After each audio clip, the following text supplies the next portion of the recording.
আপনি আবার ওই মহিলাকে ভিডিও কল করে আমার চেহারা দেখাচ্ছেন। এখন তো মনে হচ্ছে কি জানেন, আপনাকে বিশ্বাস করে আমার ভুল হয়ে গেছে। আমি এই মুহূর্তে বাড়ি ছেড়ে চলে যাব। খুব খারাপ লাগছে বাবা, এইভাবে চলে আসা উচিত হয় না একদমই। বাবা তোমাকে একটা জিনিস দেখাই, এটা হচ্ছে ইকবাল, ওই যে তোমাকে বলেছিলাম না ম্যানারলেস, সারাদিন আমার পিছনে লেগে থাকতো জানো। এটা হচ্ছে ওর সাথে তোর দেখা হয়েছে? হ্যাঁ, উনি তো ইকবালের ফুপু, তোমার এক্স ওয়াইফের বোন, আমার খালা। না ফুপু, সারা তোমার মেয়ে। ও তোর মা? উনি আমার মা। হ্যাঁ। ফুপু, ওর মেয়ে মারা যায় নাই, ও মেয়ে বেঁচে আছে। আমি তো জানতামই না ও দেশে আছে। তাহলে বাবা যে যে বিদেশে থাকে উনি কে? উনি হয়তো তোর খালা হবে, শান্তার বোন কান্তা। বাবা জানো, আমি প্রথম যেদিন ওনাকে দেখি আমার বুকের ভেতরটা না কেমন কামড় দিয়ে ওঠে। এত এত অপরিচিত কিন্তু তারপরে এত চেনা চেনা লাগতো বাবা, আমি না তোমাকে বলে বোঝাতে পারবো না। এই জন্য সারাকে দেখলে আমার কলিজা কাঁপতো।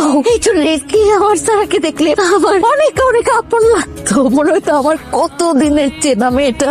বাবা একদিন জানো, আমি সারা রাত মাইগ্রেনের ব্যথা একদম ঘুমাতে পারি না। উনি উনি এসে আমাকে খুলে রেখে সারা রাত মাথা চেপে দিচ্ছিল বাবা, জানি সারা রাত। কিন্তু বাবা উনি তো বিয়ে করেন না। হ্যাঁ, উনি জানতেন যে জন্মের সময় ওনার বাচ্চা মারা গেছেন। আমি তো কিছুই জানি না, আমি যা জানি তাই জানি। আমি ওনাকে তো কাছ থেকে দেখেও চিনতে পারলাম না, ওনার চোখের দিকে তাকেও বুঝতে পারলাম না যে উনি আমার মা। আর এই সম্পর্কের টান কখনো কখনো সময়ের ধুলে ঢেকে যায়। আপনার নাম কি জহির? জি, আমার নাম জহির। এই যে বাচ্চার মা কেমন আছে? এই যে চিরকুট, এই চিরকুটে সব লেখা আছে। তোমার মতো গরিবের সংসার করতে আমি হাঁপিয়ে উঠেছি। প্লিজ আমাকে খুঁজো না, আমি তোমাকে ছাড়াই ভালো থাকবো। আর তোমার সন্তান তোমাকে দিয়ে গেল। বাবা, মা যে তোমাকে চিঠি দিছিল, তুমি কি শিওর এটা মায়ের হাতে লেখা? সব দোষ আমার, তোর স্বামী তোর ত্যাগ করে নাই। জহির বেঈমান না, আমারও কোনো দোষ নাই, সব দোষ আব্বার।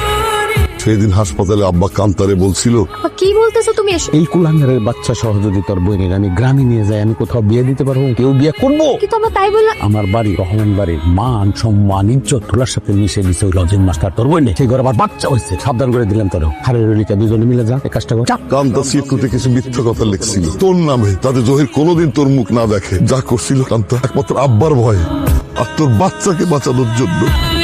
তোর বই দেশে কেন আসে নাই জানো? সেই জন্য ওর মধ্যে একটা অনুশোচনা তৈরি হয়েছে। এই কারণে আমাকে বোন দেশে ফেরে নেই, আমার ভাব করে দেয়।